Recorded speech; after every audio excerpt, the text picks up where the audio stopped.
DNA Sports here, Dave, Joe.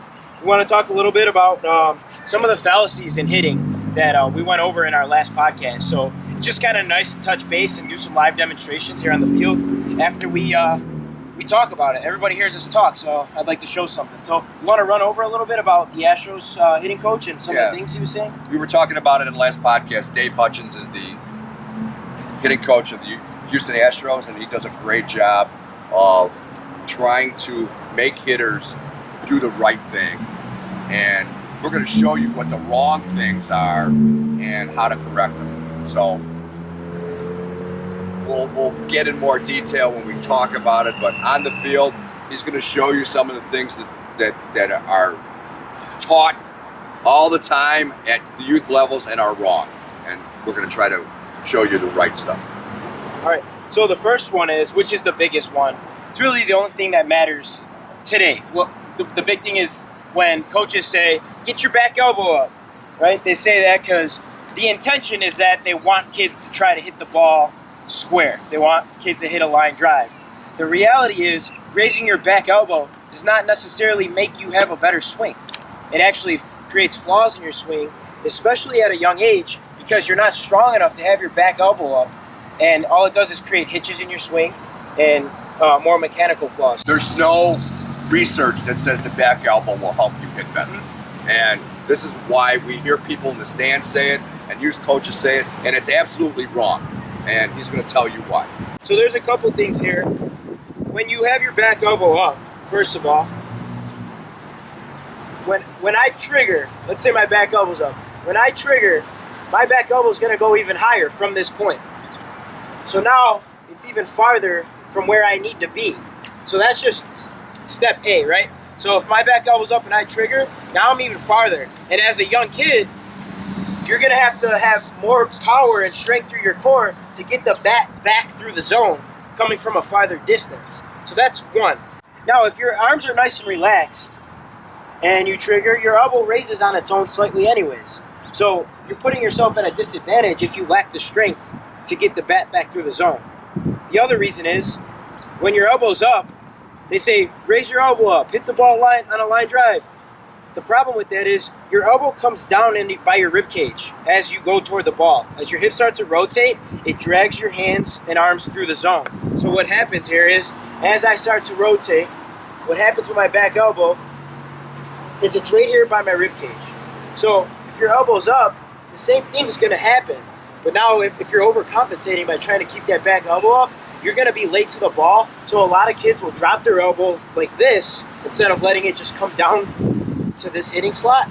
They'll drop their elbow, and then they overcompensate, and up goes the ball for an out. Yeah, we used to have a hitting vest.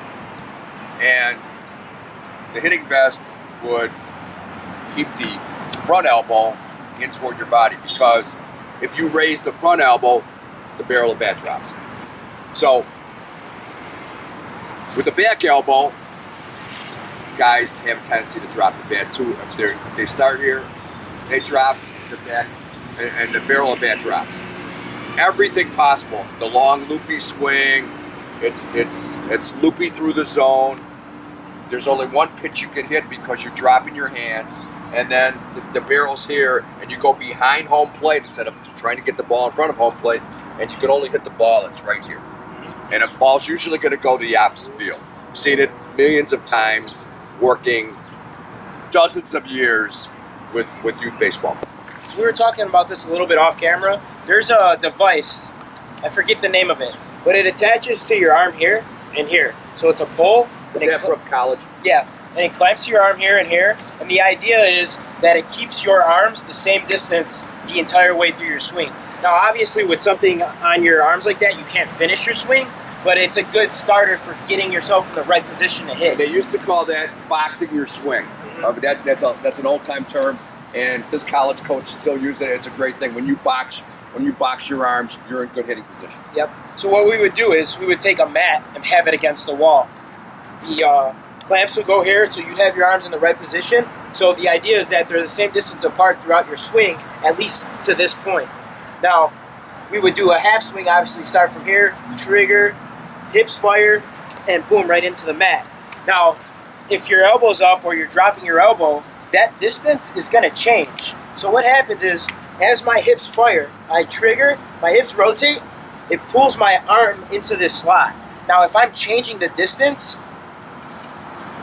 the distance between my two elbows is going to change. But if I have that device on, I can't change it. So it's a good tool to just practice good habits. But the idea is, this is a great demonstration right here. If you watch my elbows, as I trigger, same distance apart, as my hips fire, my elbow gets near my rib cage, but I don't move it. It just travels on that same plane. So I didn't move my elbows. My hips throw everything. My top half is still closed, and my elbow's right in this slot, ready to go through the ball. And look at how he ends up. The power comes from the lower half. Yep. And you're seeing right now it's a hand skill. So they don't talk about muscle speed. They talk about bat speed, which comes from your hands. Okay, it's the same thing as pitching, we just talked about. Your velocity comes from your hands, okay, and from the ground up. So yeah, he's telling you, these elbows aren't going to produce any significant increase. It's actually going to decrease your bat speed. Well, yeah, to get on the same plane as the ball, it's going to happen naturally if you keep the same distance between your elbows. Because what brings my hands into the zone are my hips. The more violent I am with my hips, the more bat speed that I begin to generate. That's why it's always important to have strong legs and a strong core. Because as I trigger, I have tension between my legs still, and I start to rotate. Watch my hands move as my hips fire. Right? So I didn't actually move my hands toward the ball.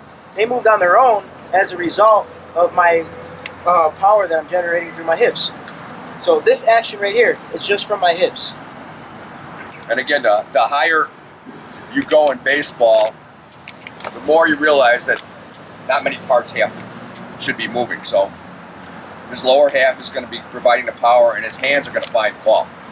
And anything else, you're not going to be able to hit the ball because they throw so hard as go up the level of baseball. And that's why we really preach having a simple swing. So the less movement, the better, because the more movement, the more room for error, the greater ability for you to have flaws in your swing. So I really preach a short stride like this, whereas a lot of kids want to mock the MLB players and have the high leg kick. That disrupts your timing, and so then you try to rush to the ball and create more flaws in your swing because you're rushing, and then you'll pop it up or you're late, you hit it the wrong way, etc.